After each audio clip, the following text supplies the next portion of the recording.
Hello friends, welcome to my channel. तो आज हम पढ़ने वाले हैं इलेक्ट्रिकल रेजिस्टेंस।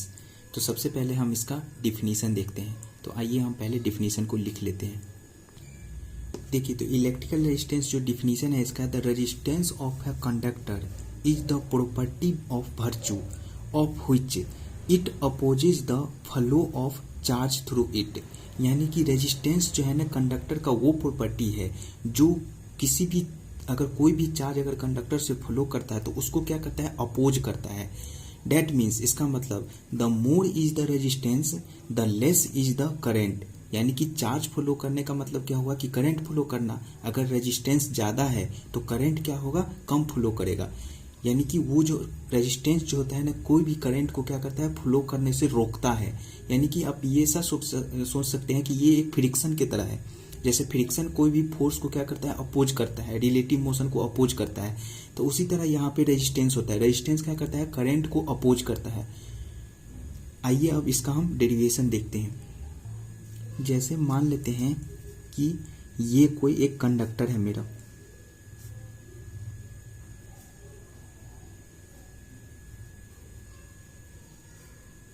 इसके अक्रॉस जो है हमने पोटेंशियल भी अप्लाई कर दिया,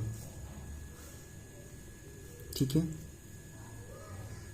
इसमें जो है ना अगर पोटेंशियल भी अप्लाई किया तो इसमें करंट, इलेक्ट्रॉन जो है ना वो इधर फॉलो कर रहा है। तो इसका मतलब जो है ना इसमें जो करंट है वो इधर की तरफ आई करंट बह रहा है। यहाँ पे प्लस है और यहाँ पे माइनस है।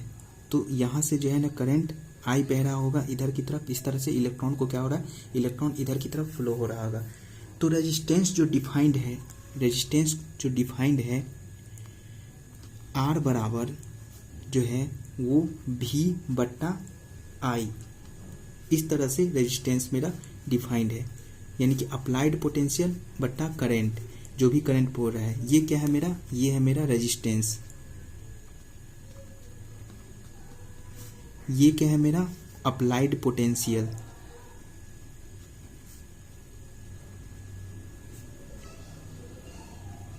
और ये है मेरा करंट। इसका जो यूनिट होता है रेजिस्टेंस का, इसका यूनिट क्या होता है, यूनिट होता है वोल्ट पर एम्पियर। वोल्ट एम्पियर, इसी को हम क्या बोलते हैं, ओम। इसको हम सिंबल ऐसे लिखते हैं। ये इसका क्या होता है, यूनिट होता है। अब देखिए एक पॉइंट और क्या होता है, चूंकि I बराबर जो होता है वो NeAVD, जहाँ पे N क्या है, number of electrons per unit volume, E electron का चार्ज है, A area of cross section है और VD जो है ड्रिफ्ट वेलोसिटी है। ये हम आपको पिछले वीडियो में फार्मूला बताया था, रिलेशन करंट और ड्रिफ्ट वेलोसिटी में ये रिलेशन होता है, ठीक है। अब हम इस जो है ना VD को क्या लिख सकते हैं, तो VD को हम लिख सकते हैं NeA को ऐसे ही रख देते हैं और VD को हम क्या लिख सकते हैं, EV बट्टा ML इंटू टाउ, इतना लिख सकते हैं। अब देखिए यहाँ से अगर हम NE² A बट्टा ML V इंटू टाउ, जहाँ पे V क्या है, मेरा पोटेंशियल है। ये जो पोटेंशियल हमने अप्लाई किया वो है मेरा। यहाँ पे L क्या है, ये जो लेंथ ऑफ कंडक्टर है हमारा, ये मेरा क्या है, L है। अब चूंकि देखिए ये I बराबर हमारा इतना हो गया। अब हम इस I को क्या करते हैं ना, चूंकि हम ये लाते हैं V बटा I के फॉर्म में हम लाते हैं, तो हम इस I को इस साइड ट्रांसफर करते हैं और बाकी चीज को हम इससे ट्रांसफर कर देते हैं, ठीक है। तो ये हो जाएगा V बट्टा I is equal to ML बट्टा NE² A इंटू टाउ, इतना हो गया। अब चूंकि ये मेरा क्या होता है, यही मेरा होता है R, क्योंकि R बराबर हम इतना लिखे थे। इसको हम थोड़ा सा और आगे एक्सटेंड करते हैं, तो ML बट्टा NE² टाउ इंटू A। अब चूंकि देखिए ये मेरा अगर गिवन कंडक्टर है, इसको हम लिखते हैं फॉर अ गिवन कंडक्टर ये जो मेरा ब्रैकेट के अंदर है ये सारा चीज क्या होता है, कांस्टेंट होता है, इट इज कांस्टेंट, जिसको हम रो से डिनोट करते हैं। और रो को हम क्या बोलते हैं, रेसिस्टिविटी बोलते हैं। रो जो मेरा है वो रेसिस्टिविटी है,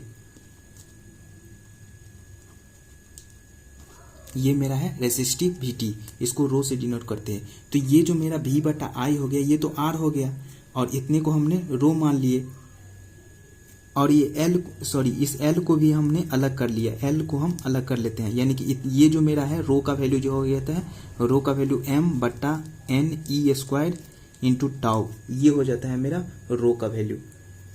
ठीक है, तो मेरा R का वैल्यू कितना हो जाएगा, रो L अपॉन A, क्योंकि ये तो मेरा क्या हो गया, रो हो गया, और ये L और अपन A, तो R बराबर जो मेरा हो जाता है इतना हो जाता है। चूंकि देखिए R बराबर जो आ गया वो रो L अपॉन A, जहां पे रो क्या था, m बट्टा n e square into tau ये था, और R बराबर जो मेरा आ गया वो ये आ गया, जहां पे R क्या है, रेसिस्टेंस है, और L जो है ना वो लेंथ ऑफ कंडक्टर है,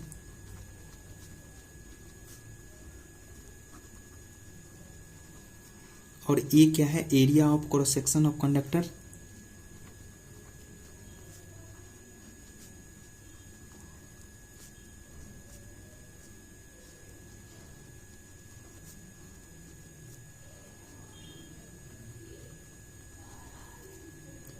और रो जो हो गया वो मेरा रेसिस्टिविटी हो गया।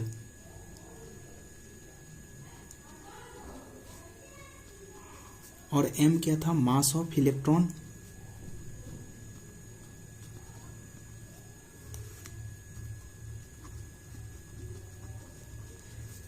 और n जो था number of free electron per unit volume, number of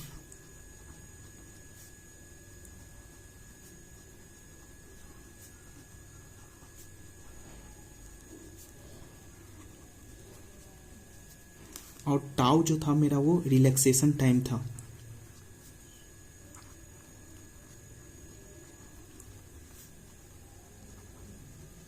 और ई जो है ना वो चार्ज ऑन इलेक्ट्रॉन है।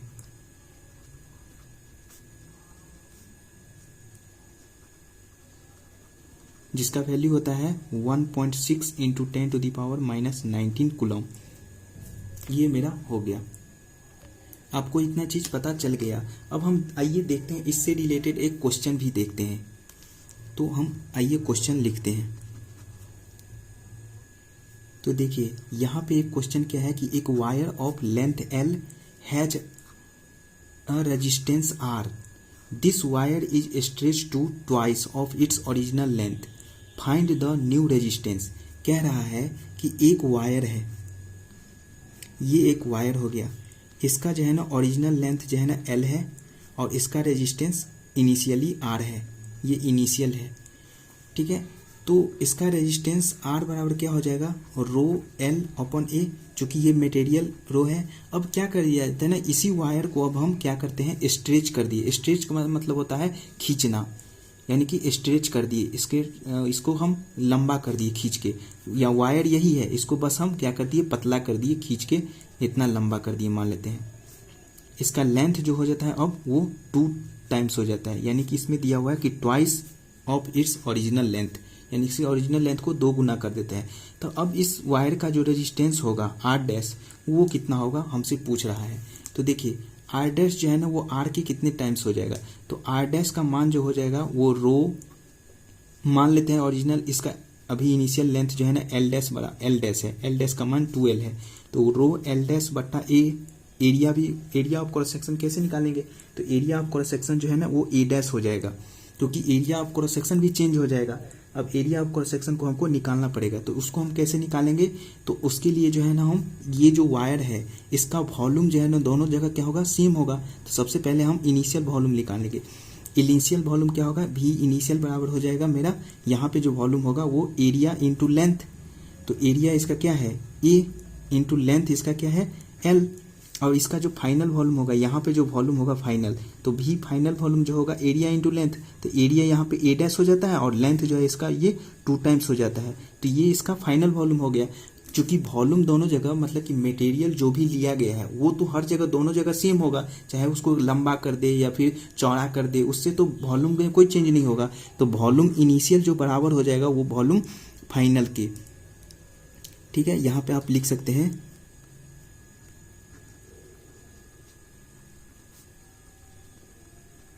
इनिशियल बराबर वॉल्यूम फाइनल। तो इनिशियल और फाइनल वॉल्यूम को हम बराबर करेंगे। तो इनिशियल वॉल्यूम क्या है, एरिया इंटू लेंथ, और फाइनल वॉल्यूम क्या है, ए डैश इंटू 2L।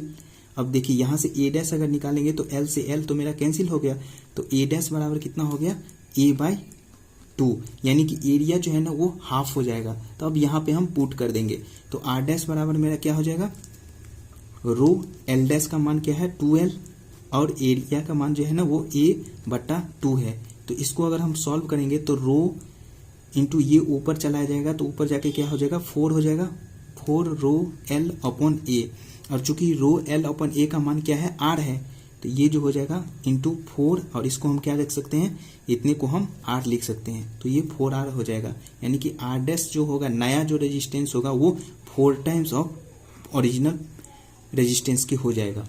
तो मेरा आंसर जो हो जाएगा ये हो जाएगा इतना। अब आइए हम देखते हैं इफेक्ट ऑफ टेम्परेचर और रेजिस्टेंस पर। रेजिस्टेंस पर जो है ना टेम्परेचर का क्या इफेक्ट होता है उसको हम देखते हैं। सबसे पहले हम रेजिस्टेंस जानते हैं कि रेजिस्टेंस होता है रो L अपॉन A, जहाँ पे रो बराबर जो होता है ना M/N/E² इंटू टाउ, ये होता है। अब सबसे पहले हम कंडक्टर के अंदर देखते हैं कि कंडक्टर के अंदर जो है ना क्या प्रभाव पड़ता है। पहला हम देखते हैं कंडक्टर।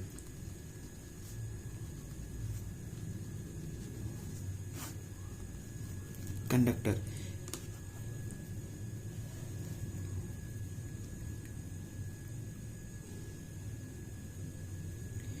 कंडक्टर के अंदर क्या होगा ना, जैसे हम टेम्परेचर को हम बढ़ा दिए, टेम्परेचर को हम इंक्रीज कर दिए, टेम्परेचर इंक्रीज करने से क्या होगा ना, हमारा वाइब्रेशन ऑफ इलेक्ट्रॉन बढ़ जाएगा, यानी कि इलेक्ट्रॉन के जो रैंडम मोशन था वो बढ़ जाएगा।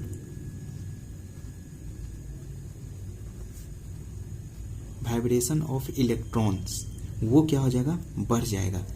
अब चूंकि टेम्परेचर हम बढ़ा रहे हैं तो इसके कारण क्या होगा, मेरा आयनाइजेशन भी इलेक्ट्रॉन मतलब कि कंडक्टर के अंदर जो है ना बहुत सारे एटम्स है उसका क्या हो जाए, आयनाइजेशन बढ़ जाएगा।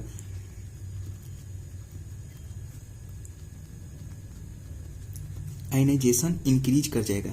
आयनाइजेशन इंक्रीज कर जाएगा तो इसके कारण क्या होगा, नंबर ऑफ जो फ्री इलेक्ट्रॉन्स है पर यूनिट वॉल्यूम वो मेरा बढ़ जाएगा, यानी कि n का वैल्यू जो है ना वो इंक्रीज हो जाएगा। ये क्या है, number of free electrons per unit volume,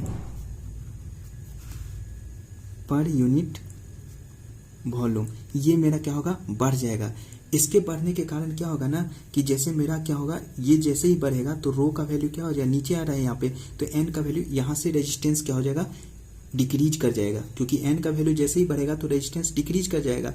but यहाँ पे इलेक्ट्रॉन का वाइब्रेशन बढ़ेगा, इसका मतलब क्या होगा, नंबर ऑफ कोलिजन जो है ना वो बढ़ जाएगा। नंबर ऑफ कोलिजन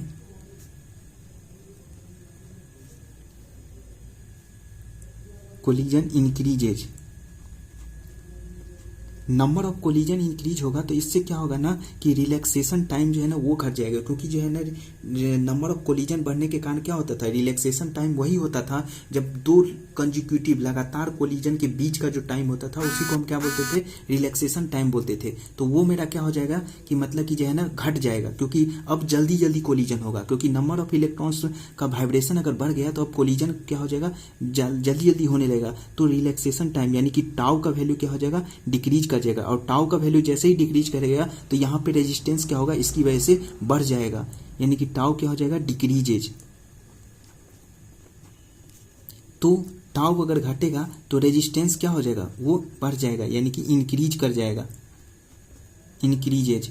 बट यहाँ पे देखो एक फैक्टर के कारण यहाँ पे रेजिस्टेंस घट रहा है और दूसरे फैक्टर के कारण यहाँ पे रेजिस्टेंस बढ़ रहा है। तो अब हम कैसे डिसाइड करेंगे कि कौन सा फैक्टर डोमिनेट करेगा, क्योंकि देखो कंडक्टर के अंदर जो होता है ना बहुत सारे फ्री इलेक्ट्रॉन्स होते हैं। यहां पे लिख सकते हैं कि they have 10⁻29 free electron per unit volume. इतना फ्री इलेक्ट्रॉन्स है per unit volume at room temperature पे, यानी कि कंडक्टर के अंदर जो है ना रूम टेम्परेचर पे जो है ना इतना फ्री इलेक्ट्रॉन्स होता है। चूंकि फ्री इलेक्ट्रॉन्स इतना होता है तो यहाँ पे जो है ना वो कोलिजन वाला फैक्टर जो है ना ज्यादा डोमिनेट करेगा, यानी कि रूम टेम्परेचर पे ही इतना फ्री इलेक्ट्रॉन्स होता है, जो कि ये क्या है, वेरी हाई है, वेरी हाई क्वांटिटी है, वेरी हाई क्वांटिटी। सो यहां पे हम लिख सकते हैं सो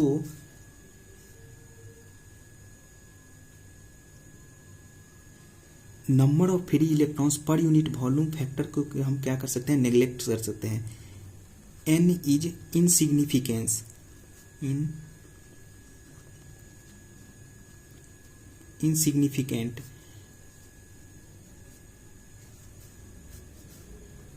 इसीलिए अगर टेम्परेचर अगर बढ़ाते हैं, temperature can be increase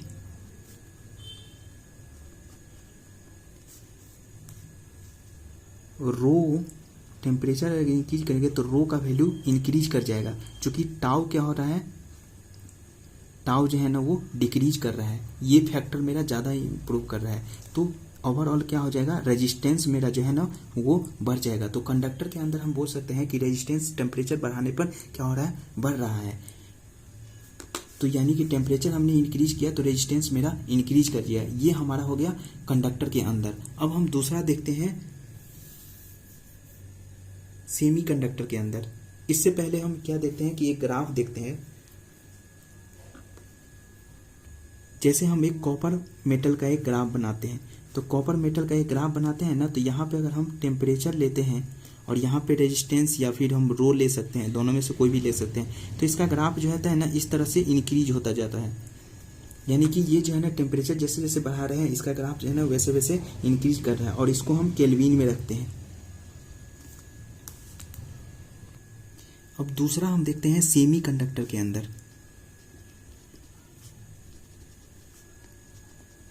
semi conductor जो होता है ना वह ना तो पूरा का पूरा कंडक्टर होता है, ना ही पूरा का पूरा इंसुलेटर होता है, ये बीच का पार्ट होता है, कंडक्टर और इंसुलेटर के बीच का पार्ट। इसमें क्या देखते हैं कि इसमें जैसे ही हम टेम्परेचर को बढ़ाते हैं तो इसमें क्या होगा, टेम्परेचर को बढ़ाने से वाइब्रेशन ऑफ इलेक्ट्रॉन क्या हो जाएगा, बढ़ जाएगा, क्योंकि सेमी कंडक्टर है, यानी कि ये भी थोड़ा बहुत कंडक्टर का पार्ट है, तो इसमें भी वाइब्रेशन ऑफ इलेक्ट्रॉन क्या हो जाएगा, इंक्रीज कर जाएगा। बट इसमें आयनाइजेशन भी बढ़ जाएगा।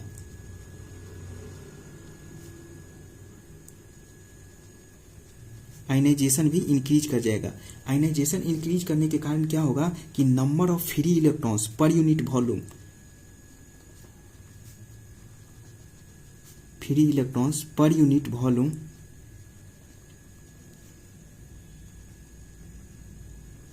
ये भी क्या होगा, ये बढ़ जाएगा। अब इस बार क्या होगा ना कि ये फैक्टर जो मेरा है वो ज़्यादा डोमिनेट करेगा, क्योंकि number of free electrons per unit volume अगर बढ़ेगा तो इसका मतलब रेजिस्टेंस क्या हो जाएगा, वो डिक्रीज कर जाएगा। बट यहाँ पे जब उतना फ्री इलेक्ट्रॉन्स नहीं है, ताकि ये जो है ना नंबर ऑफ कोलिजन बढ़ जाने के कारण जो है ना यहाँ पे क्या होगा, नंबर ऑफ कोलिजन तो बढ़ेगा लेकिन उतना ज़्यादा नहीं बढ़ पाएगा जितना कि हमारा कंडक्टर में बढ़ पा रहा था। तो यानी कि यहाँ पे जो है ना रिलैक्सेशन टाइम तो क्या होगा, यहाँ पे कम हो जाएगा। रिलैक्सेशन टाइम कम होने के कारण क्या होगा, मेरा रेजिस्टेंस जो है ना वो मतलब कि बढ़ जाएगा। बट ये फैक्टर इस बार ज़्यादा डोमिनेट कर रहा है, क्योंकि सेमी कंडक्टर के अंदर उतना ज़्यादा फ्री इलेक्ट्रॉन्स नहीं होता है, जिससे कि मेरा कंडक्टर टेम्परेचर बढ़ाने पर हमारा मतलब कोलिजन बढ़ जाए, नंबर ऑफ कोलिजन बढ़ जाए। इसीलिए यहाँ पे ये जो है ना फैक्टर हमारा कम डोमिनेट होता है और ये फैक्टर मेरा ज़्यादा डोमिनेट होता है। इसीलिए हम कह सकते हैं कि सेमी कंडक्टर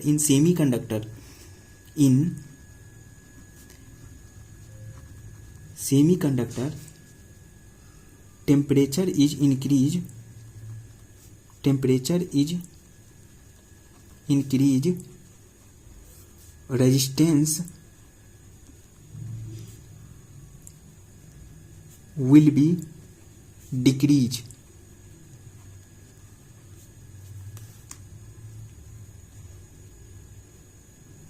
डिक्रीजेज।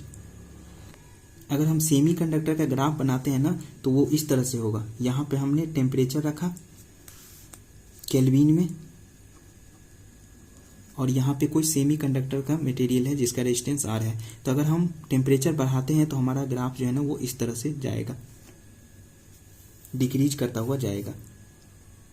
अब हमारा तीसरा फैक्टर आता है, तीसरा जो वो आता है मेरा एलओआई, सम एलओआई।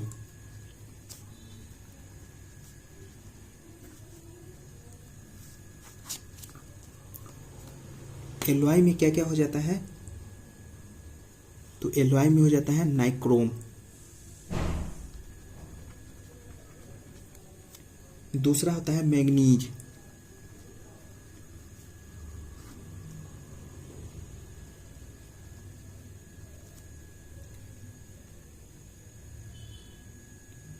तीसरा एक और होता है tungsten.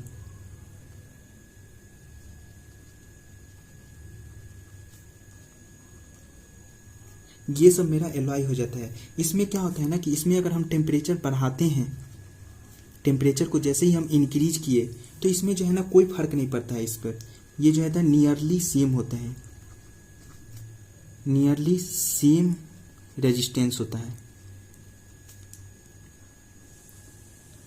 Date is no effect, यहां पे हम बोल सकते हैं डेट इज नो इफेक्ट